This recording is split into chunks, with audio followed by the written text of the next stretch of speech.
మనం వీర తెలంగాణలో సెకండ్ పోయిన వరకు చెప్పుకున్నాం కదా. ఓ తెలంగాణ తల్లి, నీ యొక్క ప్రతిభా విశేషాలు భూతం అనే నవాబు చేతిలో ప్రయత్నము అనేటటువంటి రజాకారుల చేతిలో నలిగిపోయాయి కొన్ని తరాల దాకా.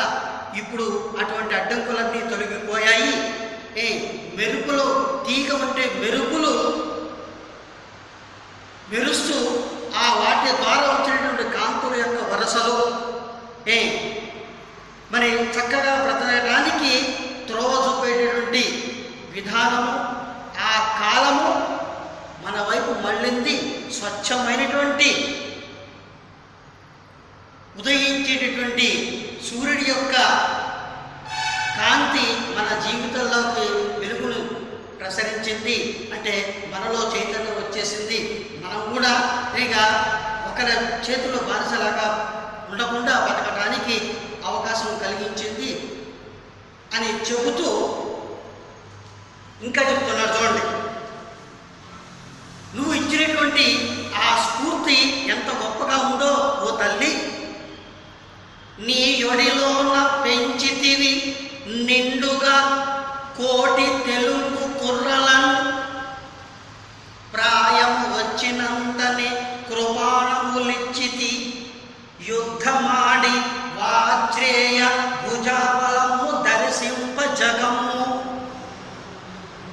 నవాబుతో సవాల్ చేయుమటంటివి తెలుగు రేగడిలో జిగి మెండు మాతలో. ఎప్పుడైతే వాడిని ప్రజల్లోకి ఆ స్ఫూర్తిని నింపి ఇంకా నువ్వు ఎంతో కృషి చేశావు, చేస్తూ నీ యొడిలోన పెంచితివి నిండుగా కోటి తెలుగు కుర్రల. ఓ తెలంగాణ తల్లి, నీ ఒడిలో పెంచి పెద్ద చేశావు నిండుగా, అంటే తృప్తిగా, కోటి తెలుగు కుర్రలను. కోటాను కోట్ల. ఇక్కడ కోటి అంటే రెండు రకాల అర్థాలు ఉంటాయి. కోటి అంటే రెండు రకాల అర్థాలు ఉంటాయి. ఒకటి సమూహము, నానర్థమా. ఒకటి సమూహము, రెండవది కోటి సంఖ్య, కోటి విలువ గల సంఖ్య. రెండు రకాల అర్థాలు. ఇక్కడ మనం కోటాను కోట్ల సమూహంగా తీసుకోవచ్చు.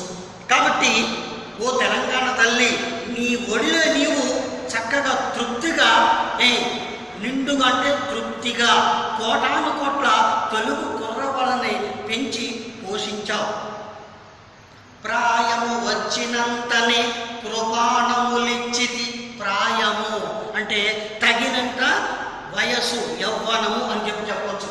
ప్రాయము ప్రకృతి, పరువము వికృతి. పరువము వికృతి అదా. ప్రాయము అంటే వయస్సు అని అర్థం. ప్రాయము అంటే వయస్సు. ప్రాయము అంటే వయస్సు, అంటే తగినంత వయస్సు రాగానే వాళ్ళకి కృపాణములిచ్చితి. కృపాణము, కృపాణములు ప్లస్ ఇచ్చితి, కృపాణములిచ్చితి ఉత్వసంధి. కృపాణము అంటే కత్తి, చూడనం.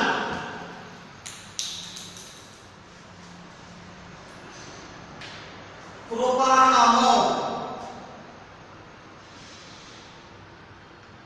కృపాణము అంటే వ్యుత్పత్తి అర్థం దయను పోగొట్టున్నది. దయను పోగొట్టున్నది.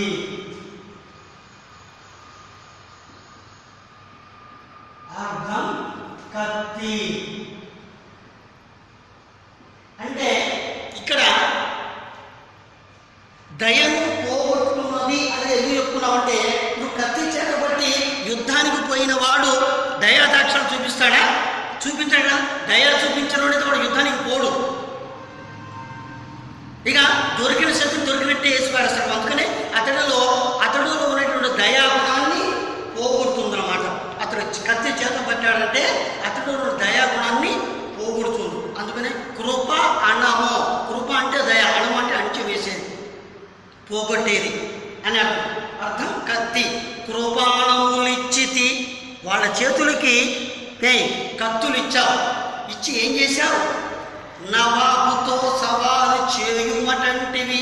వెళ్ళి నవాబుతో సవాలు చేసి మరి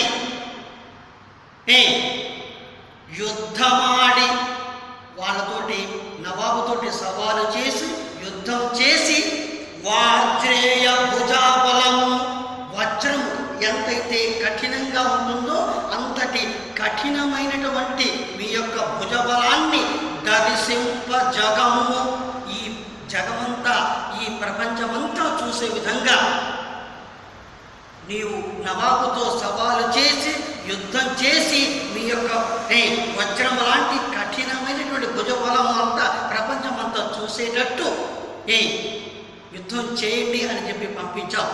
ఆహా, ఈ తెలుగు రేగడిలో, ఈ తెలుగు రేగడి అంటే బంకమట్టిలో, అంటే ఈ తెలుగు నేలలో జిగి అంటే రెండు రకాల అర్థాలు చెప్పవచ్చు. ఇక్కడ కాంతి అని ఒక అర్థం చెప్పవచ్చు, జిగి అంటే కాంతి అని ఒక అర్థం చెప్పవచ్చు. పటుత్వము, బలము, పటుత్వము, బలము అని ఇంకొక అర్థం చెప్పవచ్చు. అదేనా?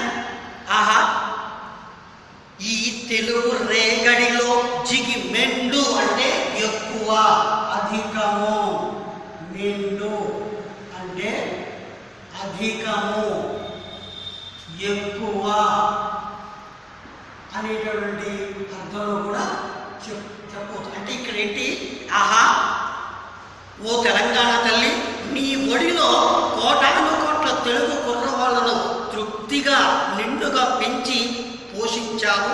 వాళ్లకు తగినంత వయస్సు రాగానే వాళ్ళ చేతులకు కత్తులిచ్చి వెళ్ళండి, నవాబుతో సవాలు చేసి యుద్ధం చేసి మీ యొక్క భుజముల ఎంతటి గట్టిదో ప్రపంచానికి తెలియజేయండి అని వాళ్ళని ప్రేరేపించి నువ్వు యుద్ధానికి పంపించావు. ఆహా, అసలు ఈ తెలుగు నేలలోని పట్టుత్వం ఎక్కువ తల్లి. కాబట్టి అటువంటి నేల మీద పుట్టినటువంటి ఈ తెలుగు కుర్ర వాళ్ళకి ఎంతటి నిర్భయత్వం, వాళ్ళకి నూరి పోసి చేశావు. అసలు ఈ తెలుగు నేలలోనే అంతటి పట్టుంది తల్లి. ఈ నేల మీద పుట్టిన వాళ్ళకి ఈ నేలలోనే ఎంతో పట్టుంటే ఇక ఈ నేల మీద పుట్టిన వాళ్ళకి ఎంత పట్టుదల ఉండాలి. నువ్వు ఆ విధంగా వాళ్ళని తయారు చేసావు తల్లి అని చెప్పి ప్రేరేపిస్తూ ఉన్నాడు అన్నమాట. నీ యొడిలో నా పెంచితివి నిండుగా కోటి తెలుగు కుర్రవాడు, తెలుగు కుర్రలం, తెలుగు వారైన కుర్రలం, విశేషణపూర్వక కర్మధారం. ప్రాయము వచ్చినంతనే కృపాణములిచ్చితి, యుద్ధమాడి, యుద్ధము ప్లస్ ఆడి, యుద్ధమాడి ఉత్వసంధి, యుద్ధమాడంటే యుద్ధం చేసి అని అర్థం.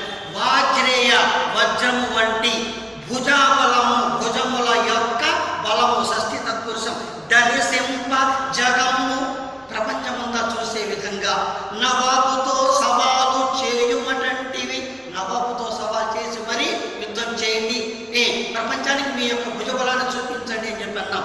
ఆహా, ఈ తెలుగు రేగడిలో జిగి మెండు మాతరో, అసలు ఈ తెలుగు నేలలోనే ఇంతటి పట్టుతో ఉంది మాతరో, ఓ తెలుగు తల్లిలో అని చెప్పి తెలంగాణ తల్లిని సంబోధిస్తూ చెప్తున్నాడు అన్నమాట.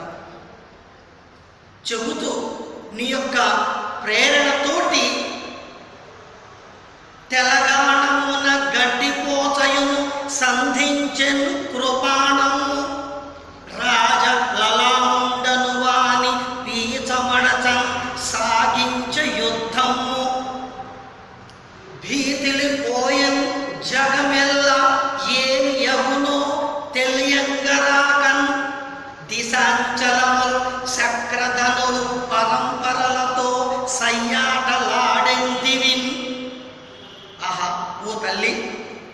నీ యొక్క ప్రేరణతోటి, నీ యొక్క స్ఫూర్తితోటి, నీ యొక్క ప్రోత్సాహముతోటి తెలంగాణమున గడ్డిపోతయను సంధించను కృపాణము. ఆహా, నీ యొక్క ప్రోద్బలంతో ఈ తెలంగాణ ప్రాంతంలో గడ్డిపోత కూడా కృపాణాన్ని సంధించింది, కత్తిని సంధించింది, అంటే ఆయుధాన్ని స్వీకరించింది. గడ్డిపోత కూడా అంటే గడ్డిపోత ఎంత బలహీనం ఉంటుంది అంటే నీ యొక్క ప్రోత్సాహంతోటి గడ్డి పరక లాంటి బలహీనుడు కూడా కత్తిని చేపట్టాడమ్మా. రాజలలాముండను వాని పీచమడచన్. రాజలలాముండు, రాజులలో లలాముడు అంటే శ్రేష్ఠుడు, రాజులలో లలాముడు అంటే శ్రేష్ఠుడు అని అర్థం. రాజలలాముడు, రాజులలో శ్రేష్ఠుడు.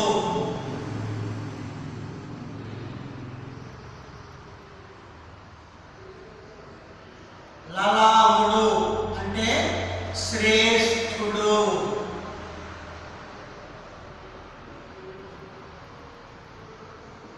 అదేనా? రాజలలాముండను వాని పీచమడతన్. పీచము అంటే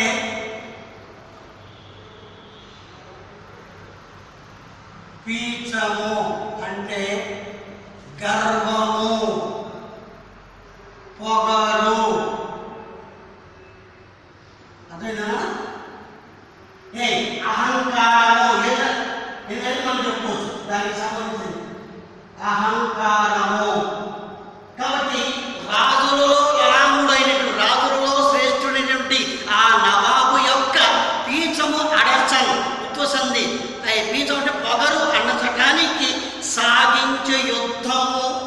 నీ యొక్క ప్రోద్బలంతో గడ్డి పరక లాంటి బలహీనుడు కూడా కత్తిని చేపట్టి రాజులలో నవాబులలో గొప్పవాడైనటువంటి ఆ నవాబు యొక్క పొగరు అన్నచటానికి యుద్ధాన్ని సాగించాడు. ఆ యుద్ధం చూసి భీతిలిపోయెన్ జగమెల్ల.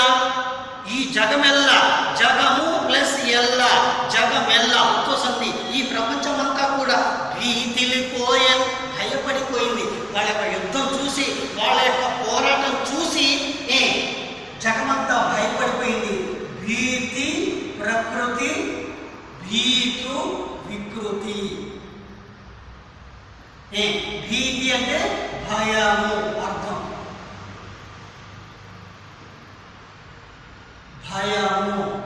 కాబట్టి వాళ్ళ పోరాటం చూసి ప్రపంచమంతా కూడా భయపడిపోయింది. భీతిలు పోయన్ జగమెల్ల ఏమి అవునో తెలియంగరాకన్. అసలు ఏం జరుగుతుంది, ఈ యుద్ధం ఎక్కడికి దారి తీస్తుంది అని ఏమవుతుందో ఏమిటో తెలియ వాళ్ళకి అర్థం కాక ప్రపంచమంతా భయపడిపోయింది. కాబట్టి దిశాంచలము సక్రధను పరంపరలతో సయ్యాటలాడెందివిన్. ఈ యొక్క యుద్ధం చూసి దిశాంచలముల్, దిశ ప్లస్ అంచలముల్, దిశాంచలముల్, అంచలము దిశ, దిశాంచలముల్.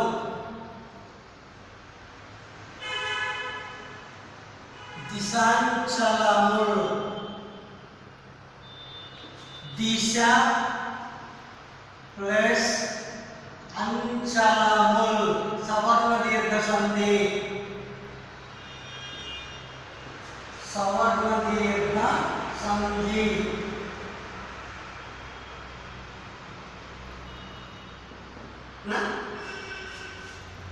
అంచలము ప్రకృతి, అంచు వికృతి.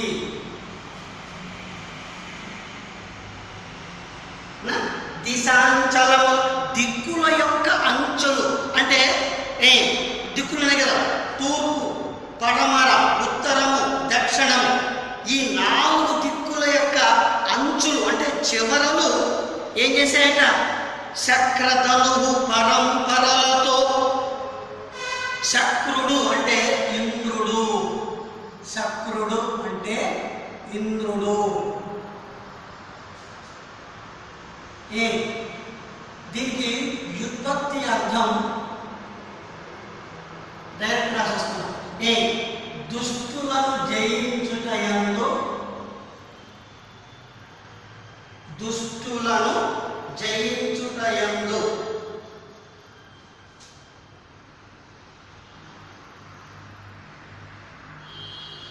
దుష్టులను జయించుటయందు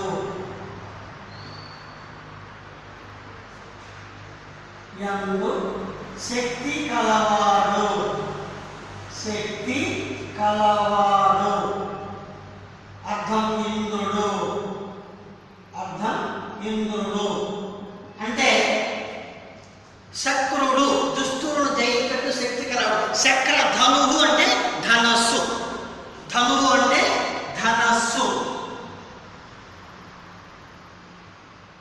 ధనువు అంటే ధనస్సు.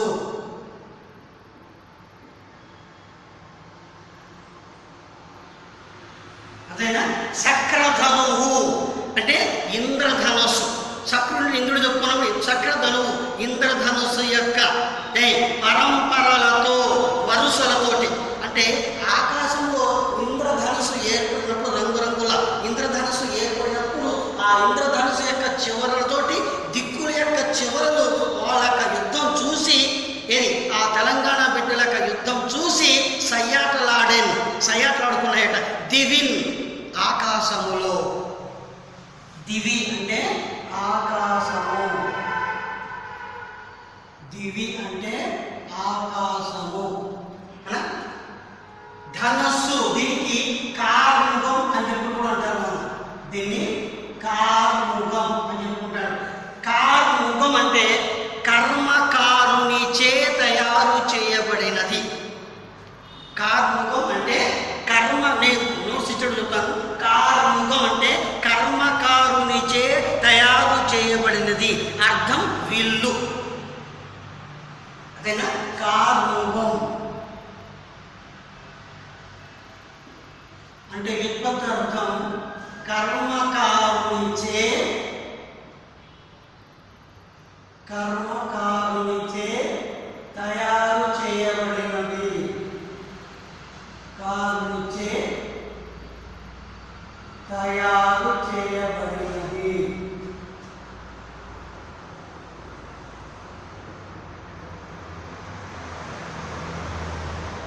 అర్థం విల్లు. అర్థమవుతుందా?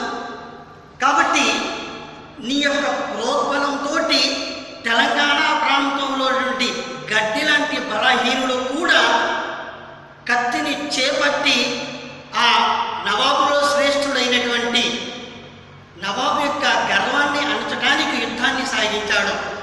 ఆ యుద్ధం చూసి జగమంతా కూడా అసలు ఏం జరగబోతుందని చెప్పి భయపడిపోయిందట. ఈ యొక్క యుద్ధం చూసి దిక్కుల యొక్క చివరలు ఆకాశంలో ఏర్పడినటువంటి ఇంద్రధనుస్సుతోటి ఆకాశంలో సయ్యాటలాడుకున్నాయి అని చెప్పి అంటున్నాడు. ధనుస్సు అంటే పూజింపబడునది. ధనుస్సు అంటే వ్యుత్పత్తి అర్థం పూజింపబడునది, పూజింపబడునది అని అర్థం. అర్థమవుతుందా? పూజింపబడునది అర్థం వీళ్ళు. అంటే ఇప్పుడు దసరా పండుగ సమీ పూజ, ఆయుధ పూజలు చేస్తారు చూసారా? అందుకని ధనుసు, దాంట్లో ధనుసు అని విల్లు ఉంటుంది, దాన్ని కూడా పూజిస్తారు. కాబట్టి ధనుసు పూజింపబడున్నది అనేది అర్థం. ప్రార్థింపబడున్నది అనేది కూడా అర్థం. అదేనా? ప్రార్థింప, మీరు అలా రాసుకోండి. పూజింపదంటే కూడా ప్రార్థింపబడున్నది. అదేనా? ప్రార్థింపబడున్నది విల్లు. అదేనా? నెక్స్ట్. కాబట్టి తెలంగాణమున గడ్డిపోచయము సంధించెన్ కృపాణము రాజలలాముండను వాని పీచమడచన్ సాగించే యుద్ధము భీతిలి జగమెల్ల ఏమి యగునో తెలియంగరాకన్ దిశాంచలముల్ చక్రధను పరంపరలతో సయ్యాటలాడింది. సయ్యాటలాడటం అంటే కలిసిమెలిసి ఆడుకోవటం. ఈ ఇంద్రధనుసు యొక్క చివరలు దిక్కుల యొక్క దిశాంచలములు, దిక్కుల యొక్క అంచలములు, షష్ఠీ తత్పురుషం, దిక్కుల యొక్క చివరలు కలిసిమెలిసి ఆకాశంలో సయ్యాటలు ఆడుకున్నాయట. వాటి ఆ తెలంగాణ పోరాట వీరుల యొక్క ఘోర యుద్ధం చూసి అప్పుడు నాలుగు వైపులను జలది నాల్కలు సాచుచు కూరుచుండే కల్లోలము రేపినారు భువిలో నలు దిక్కుల గండి కొట్టి సంద్రాలకు దారినిచ్చిరి ధరాతలమెల్ల స్వతంత్ర వారి ధారా లులితమ్ము గాదొడిగే రాజు రివాజులు బూజు పట్టగన్.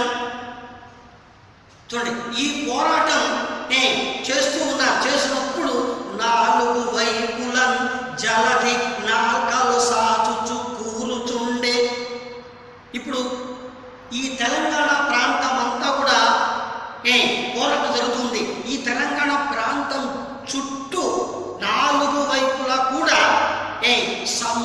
స్వతంత్రం అనేటువంటి జలధి అంటే సముద్రం, స్వతంత్రం అనేటువంటి సముద్రం నాలుగు వైపుల నుంచి, అంటే తెలంగాణ ప్రాంతానికి నాలుగు వైపుల నుంచి కూడా నాల్కలు సాచుచు అంటే అలలు రేపులు, అంటే నాలుగు శాస్త్రం అంటే నాల్కలు సాచుచు కూర్చుంది. అంటే ఈ తెలంగాణ ప్రాంతానికి నాలుగు వైపులు కూడా స్వతంత్రం అనే సముద్రం రెడీగా నాలుకలు సాచుచు. ఇప్పుడు పాము కాటేని ఎట్లా ఉంటుంది, ఇట్లా నాలుగు సాచు ముసుగుతూ ఉంటుంది. అట్లా ఈ స్వతంత్రం అనే సముద్రం కూడా తెలంగాణకి నాలుగు వైపులా రెడీగా కాచుకొని కూర్చుందట, నాలుకలు సాచుకుంటూ.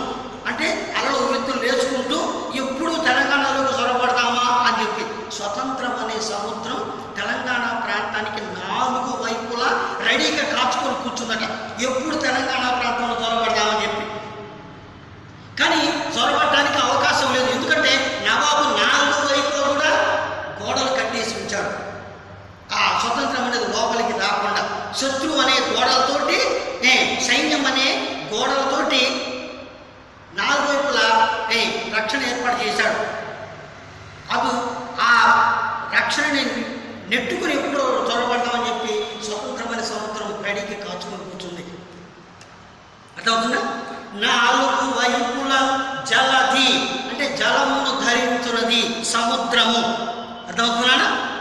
జలధి నాల్కలు సాచుచు, నాల్కలు ప్లస్ చాచుచు, నాల్కలు సాచుచు గసడదవా దేశంది. నాల్కలు సాచుచు కూరుచుండే కల్లోలము రేపినారు భువిలో. ఇక ఎప్పుడు ధర మీ లోన ఈ ప్రాంత తెలంగాణ ప్రాంతంలో అల్లకొరలో పోరాటంతో అల్లకొరలో చేస్తూ ఉన్నారు. అప్పుడు అట్లా పోరాటం చేసి నలు దిక్కుల గండి కొట్టి సంద్రాలకు దారినిచ్చిరి.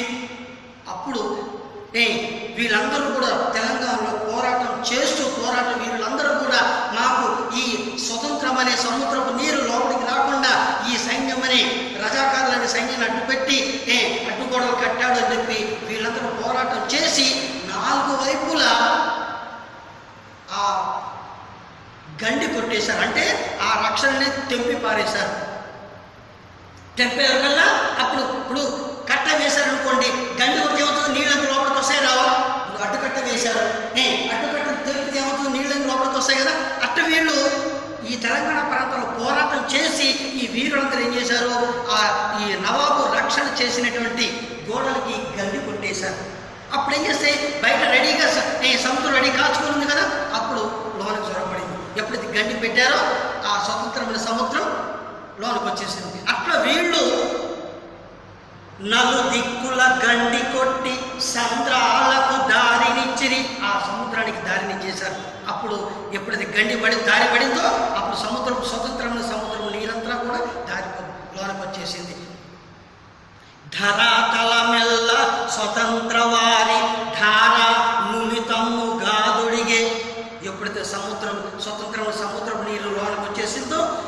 ఈ ధరాతలమెల్ల ఈ తెలంగాణ భూతల మొత్తం కూడా ఏది స్వతంత్ర వారి, స్వతంత్రం అనేటువంటి నీరు, వారి అంటే నీరు ధార లులితముగా ఒడిగే ఆ స్వతంత్రం అనేటువంటి నీరంతా తెలంగాణ ప్రాంతంలో చొరబడి లులితం అంటే అల్లకలలో చేసి పారేసింది.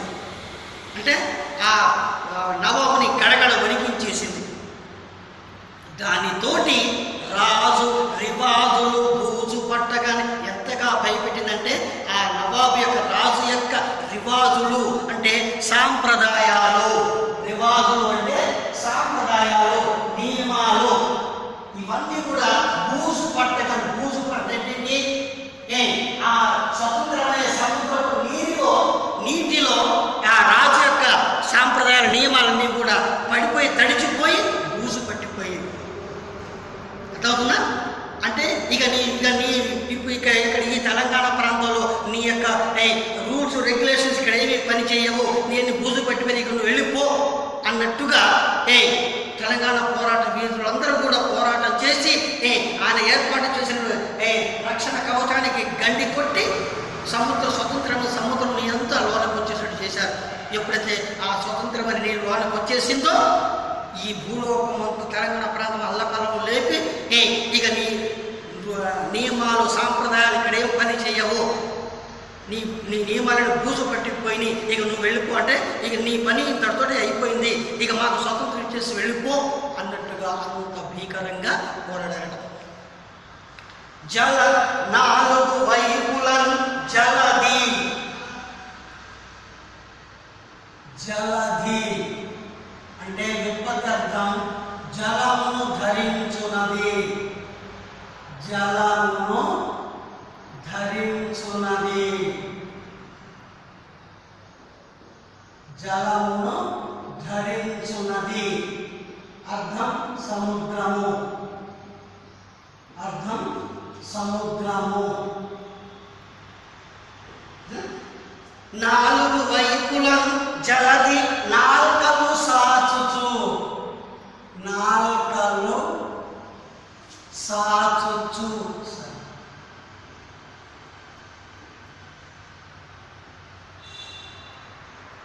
నాల్కలు సాచుచు, నాల్కలు ప్లస్ సాచుచు గజడ దవాదేశ సంధి, గజడ దవాదేశ సంధి.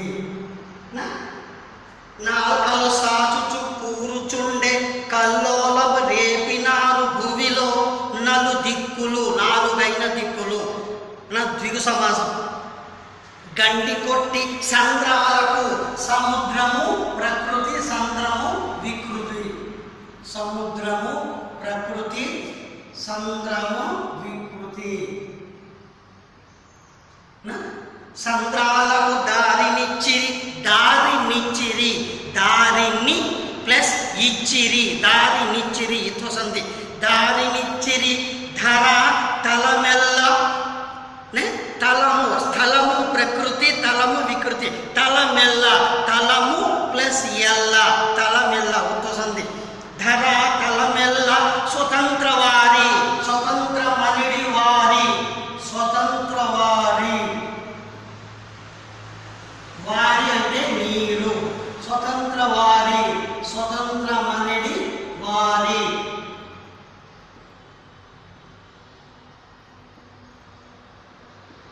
స్వతంత్రం అనేది వారి, రూపక సమాసం.